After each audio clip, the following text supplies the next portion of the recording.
Hi, Andy here, and welcome back to Moorland Model Railway.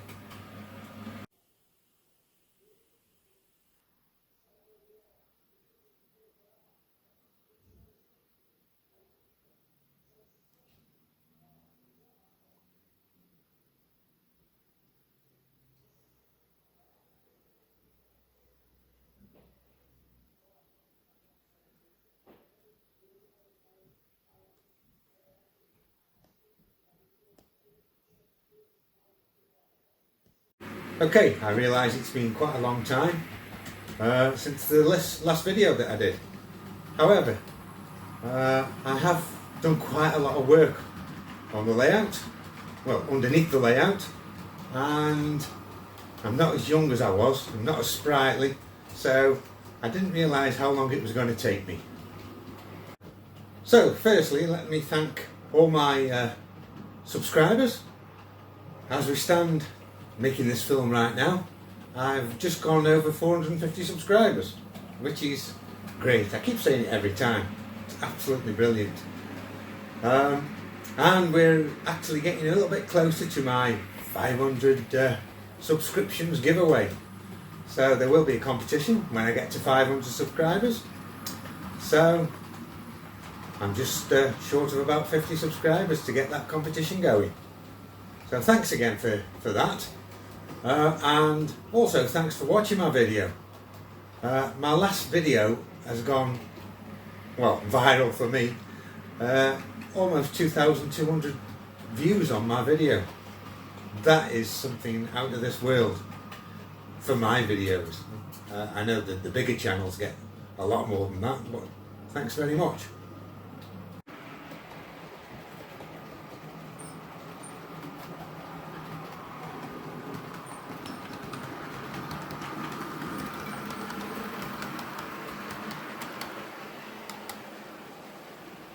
So what we're going to be looking at today, well, the work that I have actually done, I've now sort of completed the new storage yards underneath.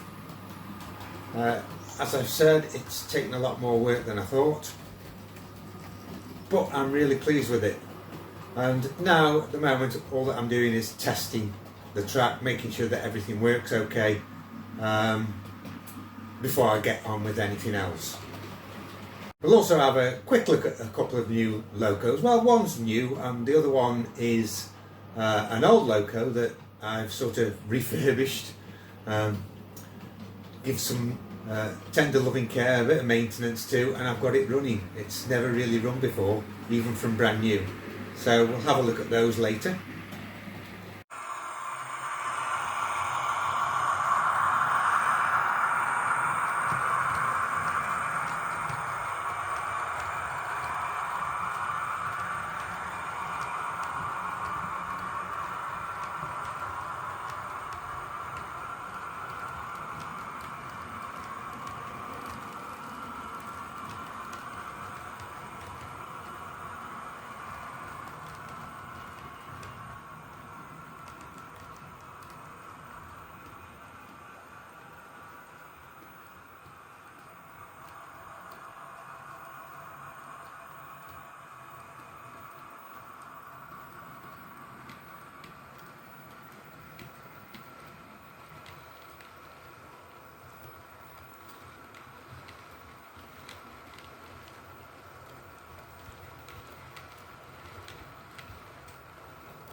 So let's have a look at the baseboards, well, the new storage yards. Let's go back a few weeks and let's sort of see a little bit of progression. I must admit that I forgot to stop filming. I just got on with things, so I've done a little bit of filming, but most of the time I didn't. So we'll get a little bit at the beginning, how I've done it, and then we'll see what it comes out as in the end.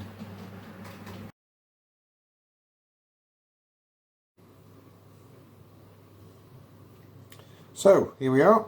As you can see, I've removed some of the scenic sections, and I'm already starting changing the track plans so that I can have the new storage area underneath. So I just need to I've taken this opportunity to reconfigure the track. There used to be a point coming in here. I've taken that out. I don't need it anymore. And I'm also going to remove those 2 points there. I don't need them. That bit of track as well is going to be revised so that it's a nice flowing track around. So that's what we're doing. As I've said before, the scenery does come off and it allows me access, and it's given me a bit of practice of working underneath the boards.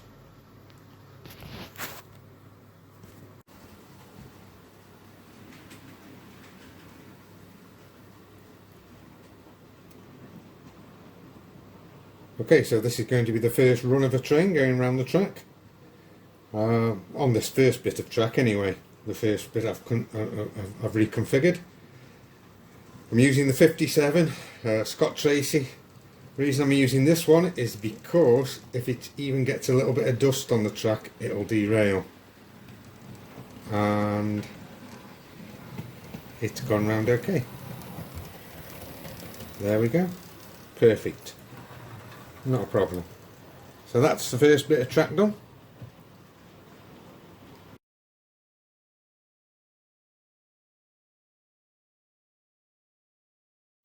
So here we go. The first bit's now done. So that's all the front storage yard done on the upper deck. Point motors are put back in. So we're on 3rd and 4th radius, and a little bit more than 4th. It's not quite 5th, but it is a little bit more than 4th. It all works okay. The train didn't derail, and I've also pulled some Stobart container wagons round as well, because they tend to come off. So they're all okay. So the next job is remove those points, remove the point motors from the very back. Sorry for moving you around a little bit quickly, but there you go, round the back of there are point motors, and then take all the tracks out. So the upper storage is all working again, and everything seems tickety-boo at the moment. So at the moment I'm just testing just to make sure that everything works properly before I do any more scenic work. So there's been no scenic work done much at all. Well, the next part of the process is well underway. As you can see, I've taken down the mimic board. All the wires are just hanging there now. Just got to tidy those up. And I'm ready to start ripping the track out all underneath. All underneath there. So the 5 outside tracks will be going, and that's where the inclines will start.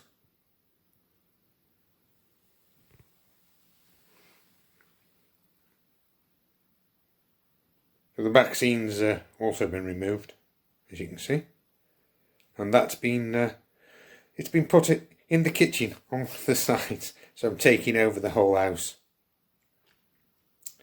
So we'll come back to things when I've carried on a little bit.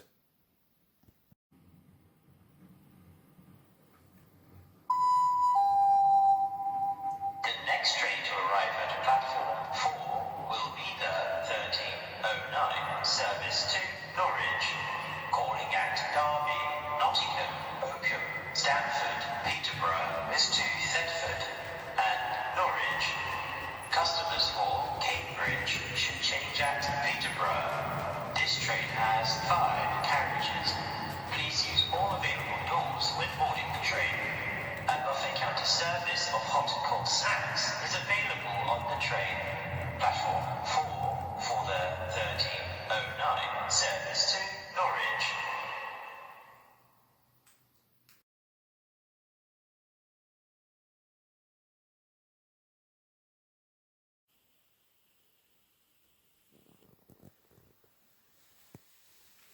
So the boards have gone in.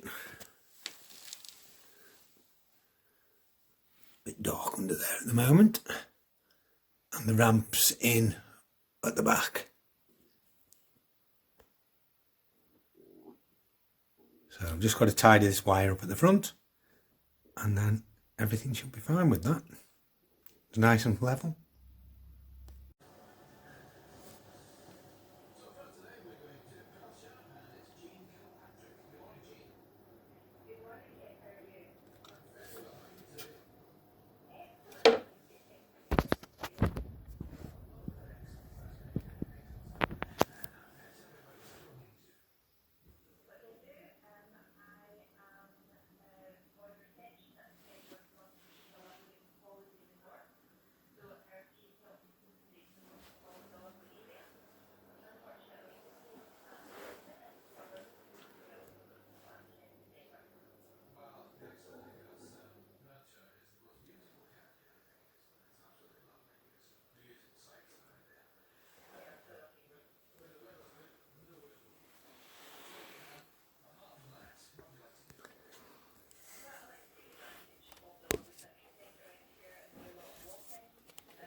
So it is very dark under here, but these are the two tracks coming down from the higher level boards down into the storage yards.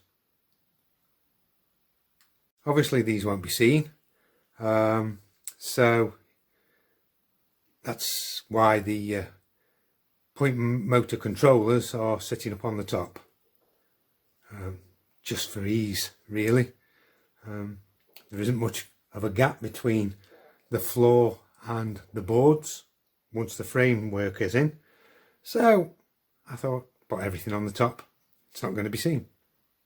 So in the background you can also see the first level as it's basically come down from the station level board.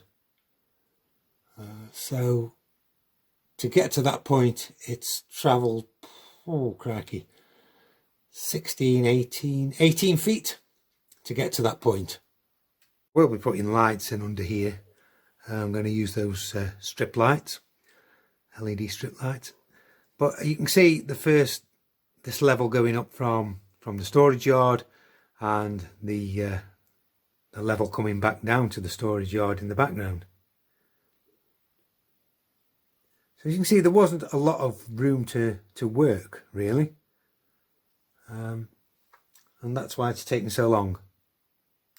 So under here we have all the point system, and the 2 lines then go out into 7 lines.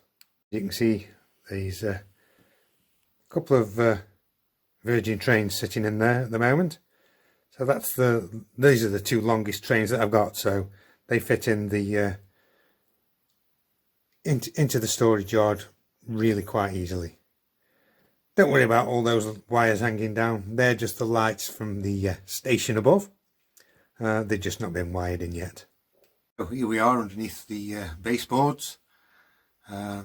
This is the first drop down level from the layout level, if you like. So this is a 4-inch gap between the 2 boards.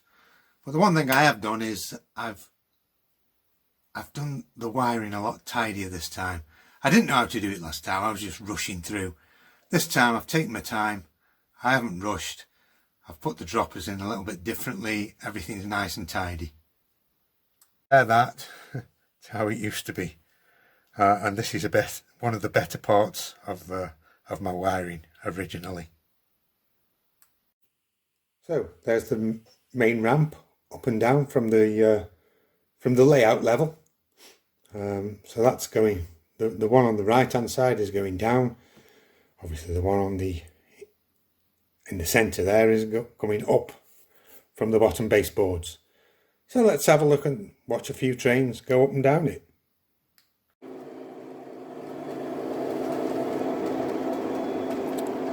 So that's one of the Locos going down.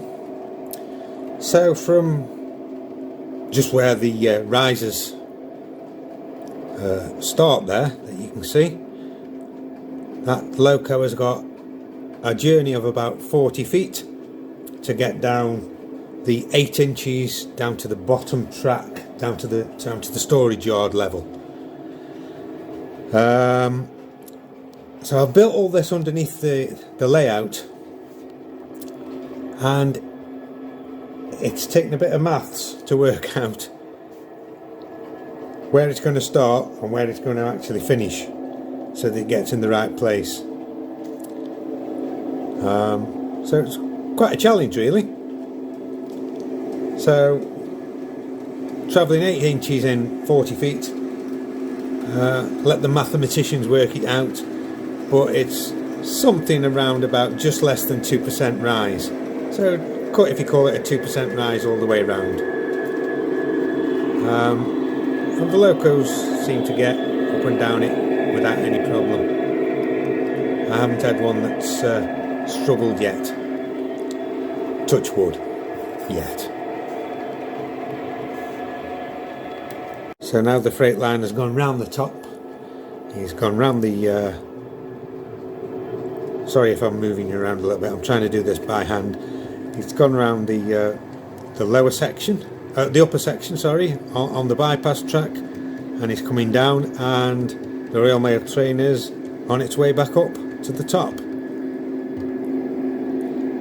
So the Royal Mail train takes probably about 2.5 minutes to get round at scale speed, and this is the Hattons Freightliner. This takes about 4 minutes 15 seconds to get round. So they've got a 40-foot. That Loco's now on a sort of a 40-foot drop, and the other one's just done a 40-foot climb. So it's quite good really. So there's 80 foot of travel, and that doesn't include going through the storage yards or going through the station areas. So there you go. There's the Royal Mail train going back around again.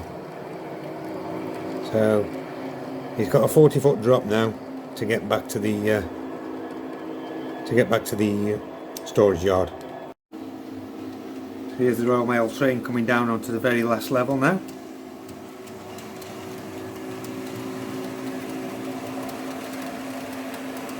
So basically he's travelled 40 foot to get to this point. And it just runs through the storage area on the desired track. So there's seven tracks in there, as I've said.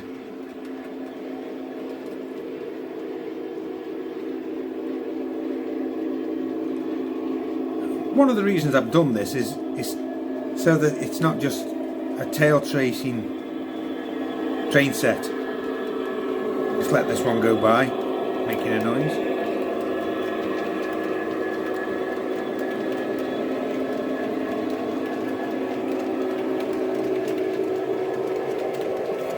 So yeah, I wanted it to be a little bit more of a realistic running, which I think it is now,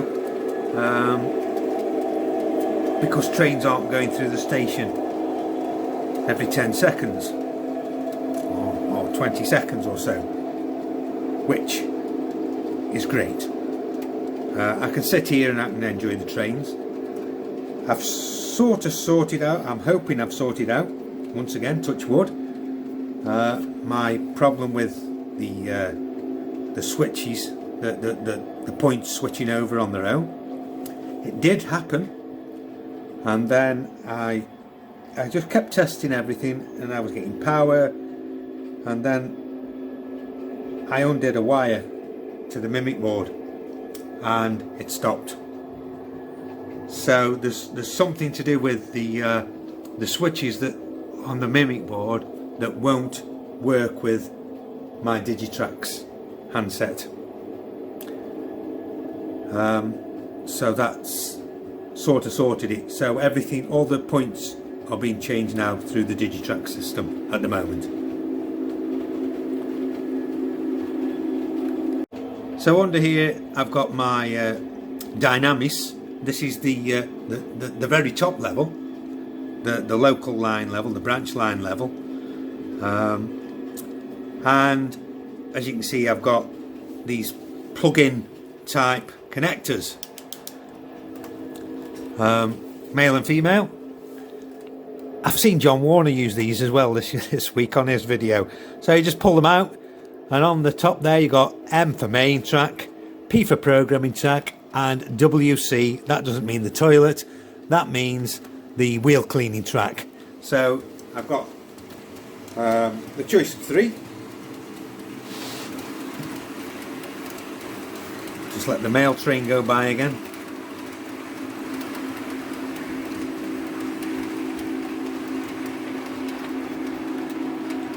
Everything seems to be running quite nicely.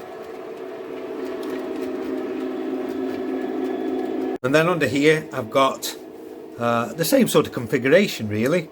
I've got a male and 2 female plugins, and one's for Dynamis, one's for Digitrax, and they're to the programming track. So I can actually program from Digitrax or Dynamis. I prefer the Dynamis at the moment. I just find that easier. I find it much easier to program with. I'm just used to it. So once again, the wiring underneath is a lot tidier. These are all the point motor switches going in onto the main bus wire coming out. There's one of the point motors, another one going in and out. Right to the very end of the bus wire, that's the end of the bus wire there, and then just dangling down is the DCC Concepts. Well, it's very hard to see. The DCC Concepts, whatever it's called. Sorry if I'm shaking a little bit. So right at the end of the bus wire is one of the DCC Concepts suppressors, and there are 4 of those suppressors throughout the layout. So the other thing that I've done when I've been wiring this up, okay, you learn as you go on, and I've noticed other people wiring up and having block sections, so it's easier for fault finding, and if you want to move on to block detection then you need blocks. So that's what I've done. So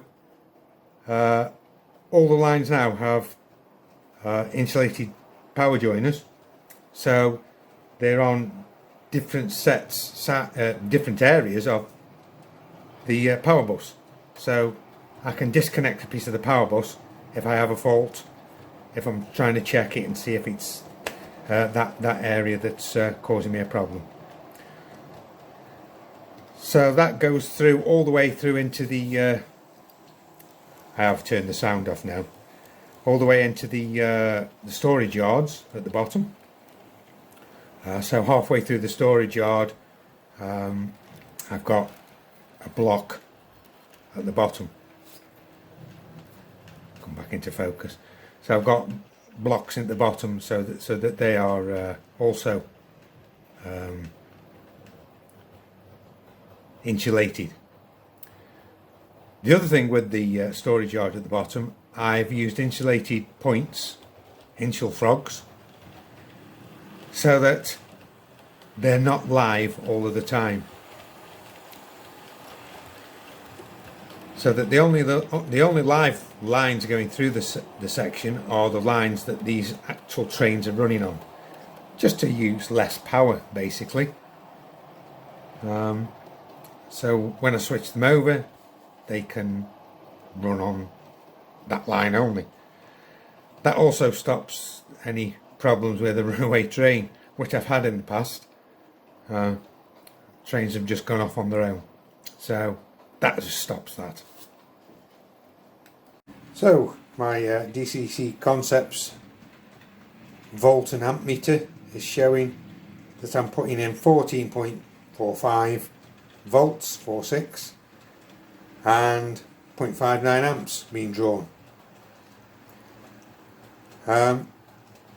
This is amazing really, because on my original layout, when it, from before I changed this, I was drawing something like 1.8 to 2.5 amps, and the voltage was right down to 13.5.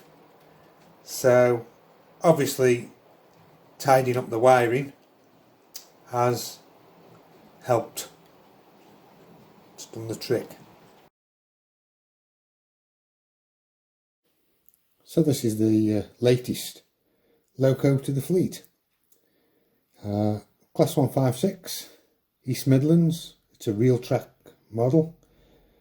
Love the detailing underneath. Absolutely fantastic. You might say, well, it's a little bit close to Christmas to be having a new Loco. I actually bought this way back in August. I got it from Hatton's, and then there was a little bit of a problem with decoders, because the decoders that Hatton's actually supplied don't actually work in the train. So I had to send those back, and ended up speaking to the guy at Lego Man Biffo. I wasn't going to have it sound chipped, but in the end I did, simply because of the difference in the chips. The chip, the non-sound chip, wouldn't work properly with my controller. So I thought, well, I may as well go for it and have the sound one. So there's lots of functions, not only just with the sound, but the lighting is something else. It's brilliant. I really love how the passenger lights come on. So let's give the passengers some light, although there's no passengers in there yet. I love how they just flash on. It also has a destination board, and we'll have a look at that in a minute. So there you go, and there's the destination board. It says it's going to Crewe, so we'd better light it up. So it lights up separately from everything else. So I really love the livery on this as well. But everything it's just superb. I don't do box openings or anything, but the detail on it is fantastic.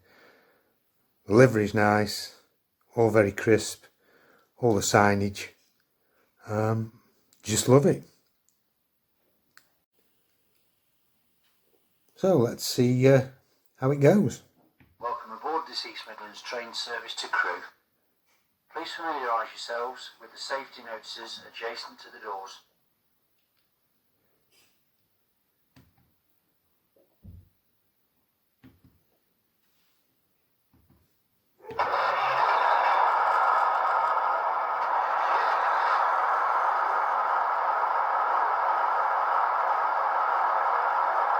So it's a two-car, and both cars have chips in, and both cars are motorised. Hence, that's why I sent it to be chipped by Lego Man Biffo.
So I love it how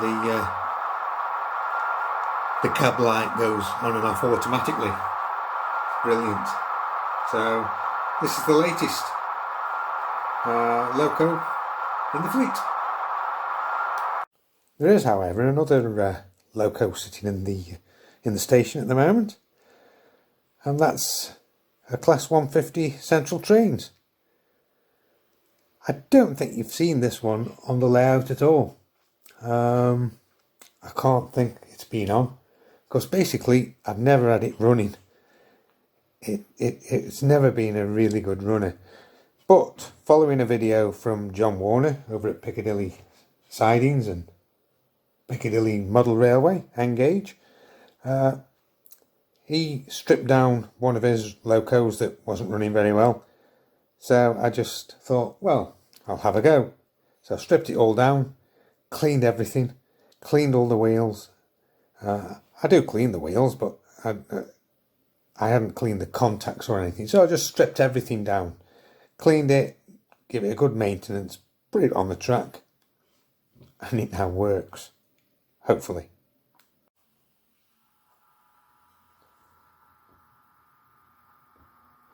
So this is it running. This is speed step about 2 or 3, and it's running really nicely. No sound in this one. This is a really old Loco that I got ages ago, but it is running really nicely.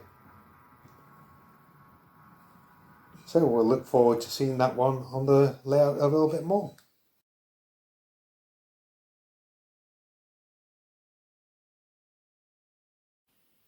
Well, the track plan's all been changed up on this top layer around the station, at this end where the tunnels are. Excuse my finger, but if you remember, there was a track that used to come down here, a point there and a point there, and then there was some sort of point system here as well. I've forgotten now already. So I've taken all those out, and I've just got straight run-throughs through the station. So I know I've spent a lot of time building these platforms, but this platform, which is platform 2 and 3 here, this is going to be cut out square, and it's going to be extended along to the tunnel, and then hopefully a little bit going down the side of the tunnel just there. Just extends it enough to get my HSTs in on both sides. I can get them the full train in then, so that's why I've done that. Behind platform 5, and it is very dark, there'll be light, and there is light. Just under there are 2 tracks. One's a storage track, and the other one is now a bypass track for the freight. They were there before, but they were just hidden sidings. So now one will be where the freight actually bypassed the station, and the other one will be where the rescue Loco sits for the station. That bypass track now links to lines, the track going through line 5 and line 4 underneath the woodland area. So we've also got a new pub on the layout. It was sort of was based on this scale model scenery kit, the Victorian Ale House, KX005-00. It is a really good kit, the same kit that Graham has used at Lakeside. However, I didn't like the paper, and to match it in with the other buildings that are that are going on the layout where it is, they're made out of plasticard. So I've used the trusty Slater's plasticard and the Wills kit tiles for the roofing. So we'll have a look at that. I've not done any how-to or sort of film of me making the kit. I've just taken a few stills when I was marking it out, and then partway through the build, and then when the build was virtually complete, and then we'll just have a look at it on the layout.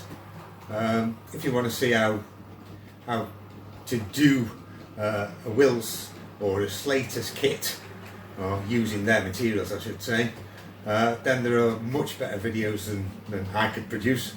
Try Tim at Exeter and Lyra. He's really good at that sort of thing.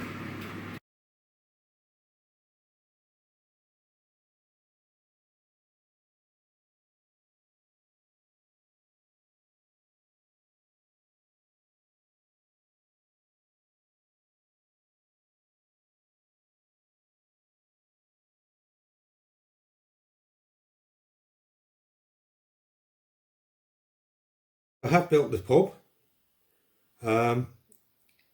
It's based on a scale model scenery kit. However, I didn't like the dark paper that came with it. I know I could have put other paper on, but I decided that I'd like to have a plasticard front so that it's got more of a 3D effect, and the tiles on the roof. So I've used Slater's plasticard, and I've also used Will's plasticard for the roofs.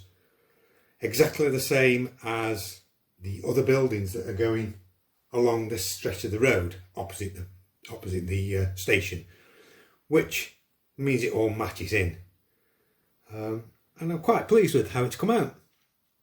So it's called the Pride of the Moorlands. It's the same kit that Graham over at Lakeside has built. His is completely different. Obviously mine's completely different now. Mine's more of a town centre pub. His is in the countryside next to his canal. It looks absolutely superb there.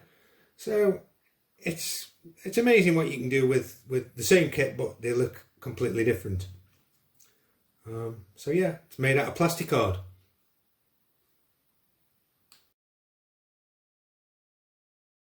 So looking down the main street, there's a couple more buildings been put in. I have done those. That was a few weeks ago. I know it's a few weeks since I've made any films.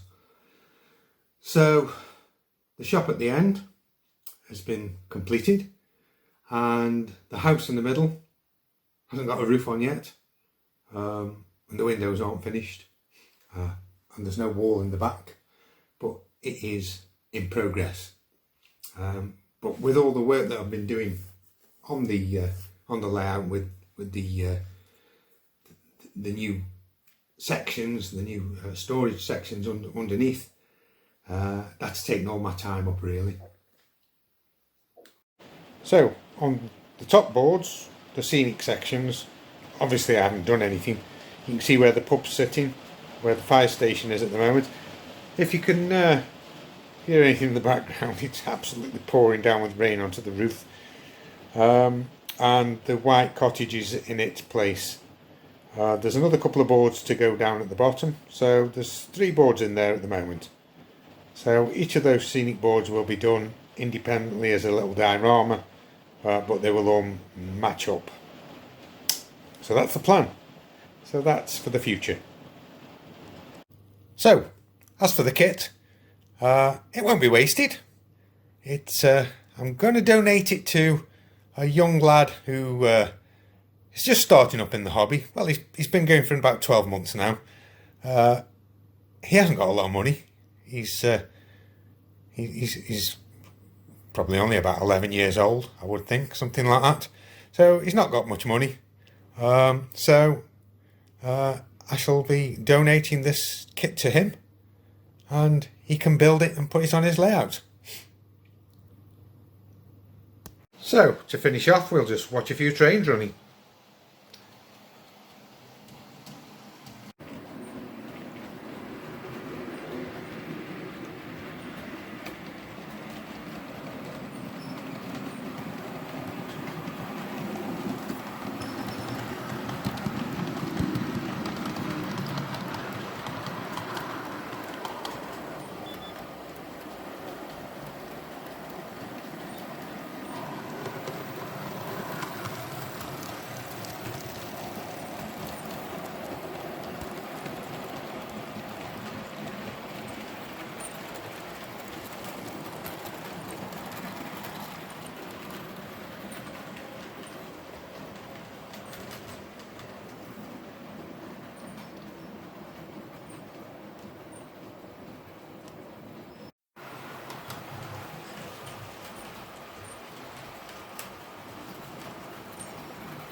platform edge.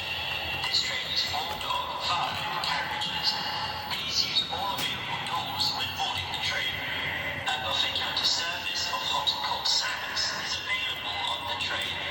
First class coaches can be found at the front of the train. Standards can be found at the rear. Platform 2 for the 1520 cross-country service to Exeter St David's.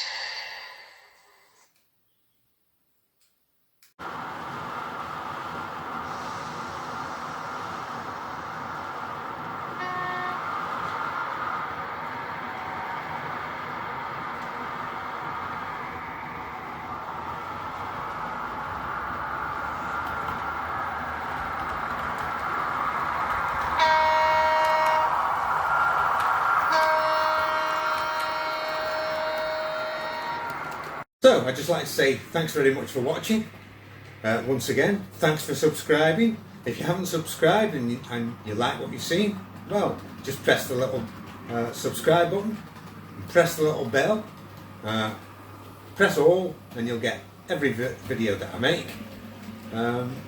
Give me a thumbs up, give me a like, write me a comment. I'm always open to comments where people make comments about the videos or other things that I could do, so I'm always open to suggestions.